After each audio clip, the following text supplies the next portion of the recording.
Hi, today we want to talk about chapter 4. So we are talking for the Savitch book, edition 10, and we're going to start with chapter 4. So I'm breaking it down to the smaller pieces as we go forward.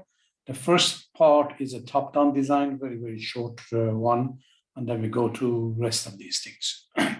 So when we're talking about the top-down design, the first thing that we want to think about is we're going to create the algorithm for program to use. What do we call it?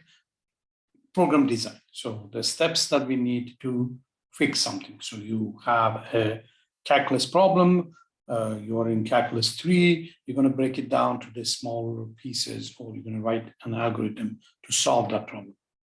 You're going to be translating that algorithm to programming language that is taking your pseudocode and turn it to a language. Remember, when you're writing a pseudocode, it is not the actual code. So pseudocode can be translated to any language.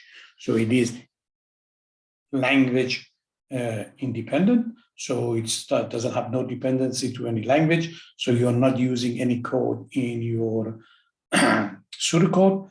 And the idea here is your design. You're going to focus on problem solving. On your coding, you just focus on coding and syntax.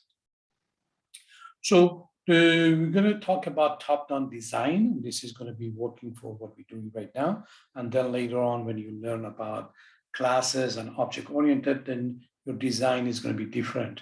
So the top-down design is you take the main problem, and you're going to start breaking it down to a smaller task.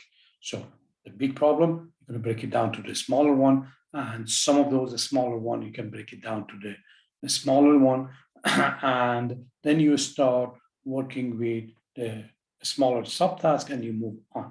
So your math problem, your life problem, you have a huge problem that you want to solve. So you want to get a degree in something, and then you say, okay, for me getting a degree, I have to go and do these things. One of the things you have to do is registering. One of the things for your registration is to bring the grades and the transcript from other places that you have been. One of them is going to be applying for financial aid. One of them is going to be dedicating some time that you can study. So if you think about it, that, oh, you're going to get a degree and, it's so many things I have to do, maybe it's going to be a big task. But when you're focusing on one thing at a time, I'm going to do this semester, this course at a time. So every semester I can take this many courses and I'm going to focus just that. 1, 2, 3, 4 courses I'm going to take. I'm going to focus on that, and eventually I'm going to get a degree. So why do we want to do that? So the reason that we want to do that, and of course, right now we're going to start talking about functions, is that when you break things down to the smaller piece and you are focusing on that smaller piece, you're not thinking about the whole thing. You're just focusing on one small task. So it's going to be much easier to understand. So if I'm focusing on one small part of a big, huge formula, then I can understand it better. Not only I can understand it better, when we write the code, it's going to be easier to change it. So it's just a small portion, it's not the whole thing. And of course, it's going to be easier to write because we are focusing on one part of the whole thing. And it's going to be easier to test.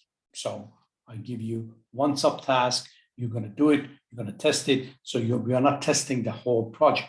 We're just testing that subtask or module or whatever we want to call it.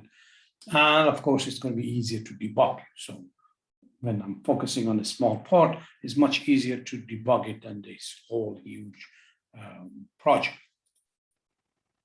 And of course, the last thing is easier for the teams to develop. So one of the jobs that I did was security for airport. That was way before 9/11.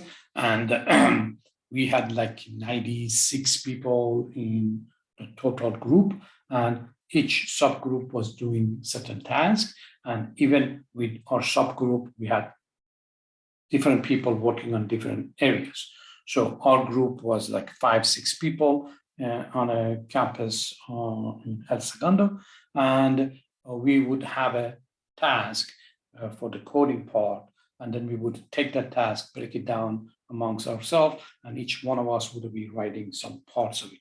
So that's much easier if we have modules, and instead of having this huge program and it's okay, go do whatever you want to do. So that's basically what it's talking about in 4.1, about the benefits of top-down design and explaining the top-down design. So I'm going to stop this one right here.